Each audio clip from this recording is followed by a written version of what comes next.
Guten Tag. This morning I have another book review, another book that I've taken off my GM bookshelf.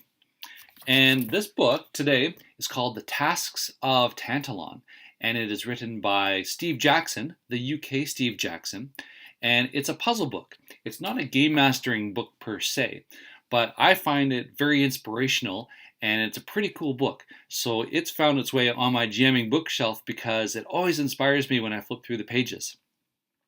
The Tasks of Tantalon starts with a story of a kingdom that has suffered greatly under war recently.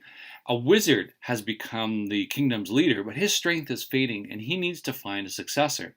And after giving it great thought and after thinking about all the things that need fixing in the kingdom, he has decided to put a call out for adventurers to come. And whoever can do the tasks of the wizard Tantalon will be the next ruler of the kingdom.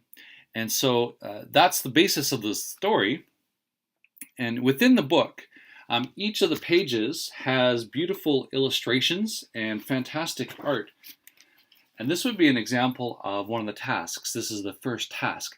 Every task has a backstory on it, so there's some interesting fantasy stuff to read. But then the art itself is the puzzle that you need to solve. And I don't know if you can see this clearly, but this particular picture shows a bunch of cogs and wheels and belts and pulleys. And you must follow the lever to pull the rope one direction or to release the tension in another direction, and then follow the rope as it winds through all the pulleys and the cogs and the wheels, then cause the knight who's dangling from the end of a rope over a pit of fire to be raised up out of the pit of fire and to be saved. So you must push or pull the lever and then decide, and it's very difficult, how the rope what the journey is, whether it's going to be actually increasing the length of the rope or decreasing the length of the rope and raising or lowering the knight. But the problem is, as you follow the rope, it starts off simply. You see a couple of reverse situations with a cog and a wheel.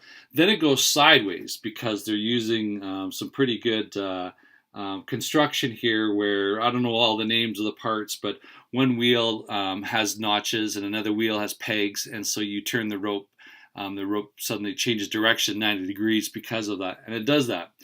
So you need to follow in the picture the direction of the rope and save the knight.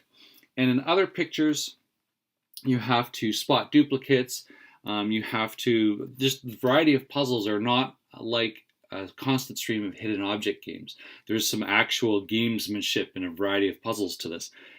Each of the puzzles generates a number. So the solution of all the puzzles is a specific number.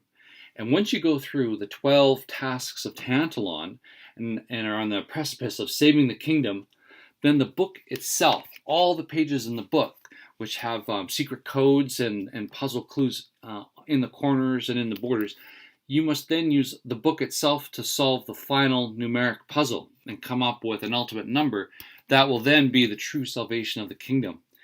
And so because of the art and how you can peer deeply into these pictures and solve different kinds of puzzles, I find this book very inspiring. And so when I get stuck for GMing, I just think about the Tasks of Tantalon.